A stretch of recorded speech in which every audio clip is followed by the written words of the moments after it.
থাকলে হৃদয়ে দিত না রে, বেঁচে থাকলে হৃদয়ে দিত না রে, না তারা বেঁচে রয়ে থাকলে হৃদয়ে দিত না রে। নিমাই বলছি বিলম্ব করে চলবে না, দাও দাও বলে দাও। যাও তুমি এই পথে যাও, এই পথে যাও, এই পথে যাও, এই পথে যাও, এই পথে গেলে পাবে ভারতে, এই পথে গেলে পাবে ভারতে আশ্রয়, এই পথে গেলে পাবে ভারতে আশ্রয়, এই পথে গেলে পাবে ভারতে, এই পথে যাও, এই পথে যাও রে, এই পথে যাও, এই পথে যাও রে, পাবে ভারতে আশ্রয়। এই পথে গেলে পাবে ভারতে আশ্রয়। তাই তাদের কথা মতো নিমাই ভারতে আশ্রমে গিয়ে উপস্থিত হলেন।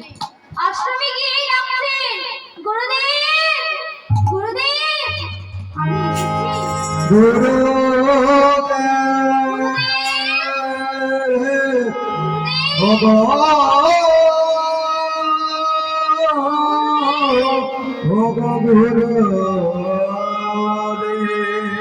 এসেছি, আমায় দীক্ষা দিন। গুরুদেব বললেন, কে? নিমাই, তুমি দীক্ষা নেবে? কিন্তু কেন গুরুদেব? ভারতবর্ষের মনে মনে চিন্তা করছে এবং বলছি, নিমাই তোমার বয়স কত? আমার পূর্ণ 24 বৎসর বয়স। না না, এতে কি করে হয়? 50 বৎসর না হলে সন্ন্যাস হওয়া যায় না গুরুদেব। যার হয় তার 24-এই হয়, 50-এ হয়, হয় না, 50-এ হয় না, পঞ্চাশে হয় না, পঞ্চতত্ত্ব না জানিলে তত্ত্ব না জানিলে পঞ্চাশ হয় না। তাহলে পঞ্চতত্ত্ব কি? গৌরহরি, নিত্যানন্দ প্রভু, অদ্বৈত ঠাকুর, শ্রীবাস আর গদাধর, এদের তত্ত্ব না জানলে 50 হবে না। তাহলে 60 হতে পারে? না না, 60-ও তো হয় না। নানা সহায়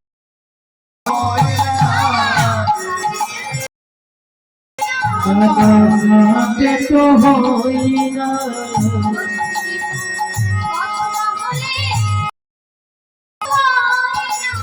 আর সর্দিক বদনা হলে আটেতে হয় না।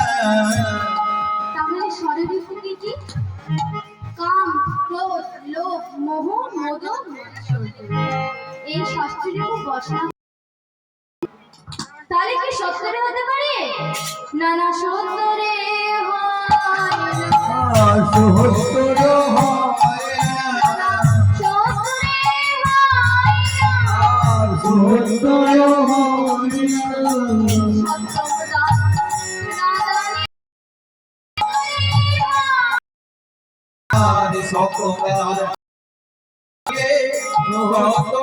হয় না, তাহলে 80-তে হতে পারে?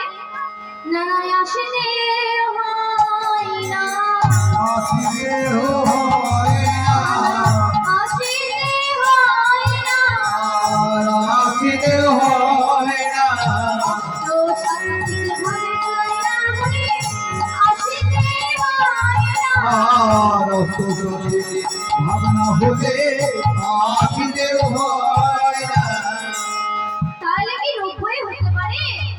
না না, 90 হয় না, আর নয় হয় না, 90 হয় না, নানা নয় হয় না, নবদা ভক্তি না জানিলে 90 হয় না। আর নবদা ভক্তি না জাগিলে নয় হয় না। তাহলে নবদা ভক্তি কি? শ্রবণম কীর্তনম বিষ্ণু শরণম পদসেবনম অর্চনম বন্দনম দাস্য সত্য আত্মনিবেদন। তবে কি একসাথে হয়? হ্যাঁ, একসাথে হতে হলে সতে সৎ হওয়া আগে সাথে সাথে হওয়া যায়, সতে সৎ হওয়া আর সাথে সাথে হওয়া যায়। একসাথে হতে হলে সতে সৎ হওয়া আর একসাথে হতে হলে সাথে সাথে হওয়া যায়। তাহলে সৎ আর অসৎ, অসৎ থেকে সতে আসতে হলে কি করতে হবে? না, গুরুর আশ্রয় করতে হবে, তবেই সতের সন্ধান পাবে। তাহলে একটা কথা বলি, গোবরের মধ্যে যে পোকা থাকে পোকা, তাই না? আর যে ফুলের মধ্যে তাকে কি বলে? ভ্রমর, তাই না? এদিকে গোবরে পোকা আর ভ্রমর দুই বন্ধু ছিল। একদিন গোবরে পোকা ভ্রমরকে বলছে, বন্ধু নিমন্ত্রণ, তুমি আমার বাড়ি এসো। ভ্রমর বলছে, ঠিক আছে বন্ধু, আসবো। গোবরে পোকা তো গোবরের রস খায়, সেই গোবরের রস ভালোভাবে সঞ্চয় করে রেখেছে কি বন্ধু আসবে বলে। তারপরে দিন ভ্রমণ চলে এসেছে। বন্ধু, ও বন্ধু, ও বন্ধু, এসো এসো। গোবরের পোকা তো গোবরের রস খায়, সেই গোবরের রস বেশ ভালোভাবে আপ্যায়ন করে দিল। বলল, বন্ধু তুমি সেবা করো। ভ্রমণ ভালোভাবে সেবা করলো। তারপর বলল, বন্ধু তোমার কাল নিমন্ত্রণ, তুমি আমার, আমি তোমায় নিতে আসবো। তারপরে দিন ভ্রমণ চলে এসেছে গোবরে পোকাকে নিতে। গোবরে পোকাকে নিয়ে গেল একটা পদ্ম সরোবরে। প্রচুর পদ্ম ফুল ফুটে আছে। একটি পদ্ম ফুলের মধ্যে বসে করিয়ে রাখলো। বলল, বন্ধু বসো, আমি আসছি। ভ্রমর চলে গেল মধু সঞ্চয় করতে। মধু সঞ্চয় করতে করতে প্রায় বেলা গড়িয়ে গেল, সন্ধ্যা হয়ে গেল। সন্ধ্যার পর দেখবেন ফুল মুজে যায়, ফুল মুজে গেছে, গোবরে পোকাও ঢাকা পড়ে গেছে। এদিকে ভ্রমর চলে এসেছে, সব জায়গায় খুঁজে বেড়াচ্ছে, কোথাও নেই। তারপর নিশি পোহাইল। সকালে পুরোহিত স্নান করতে এসেছে, স্নান করে গোবিন্দের সেবা করবে, পুজো পাঠ করবে, তাই স্নান যে ফুলে গোবরে পোকা তুললেন। তারপর বাড়ি গিয়ে গোবিন্দের চরণে চন্দন তুলসী নিবেদন করলেন, ফুল শুদ্ধ করে চরণে দিলেন। যে ফুলে গোবরে পোকা দিলেন, সৌভাগ্য আজ আমি ভ্রমর হয়ে সাথে বন্ধু বাঁধালাম বলে আজ আমি গোবিন্দের চরণ পেলাম। ওহে দিন না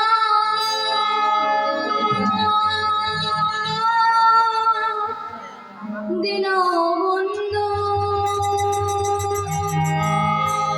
ওহে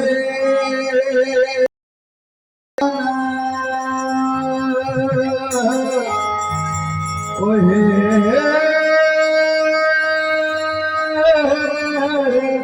দিন বন্ধু, ওহে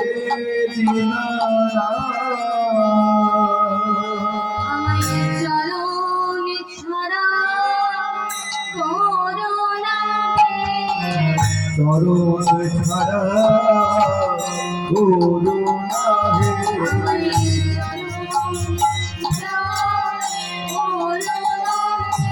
আমায় চরণ ছাড়া করুণা হে,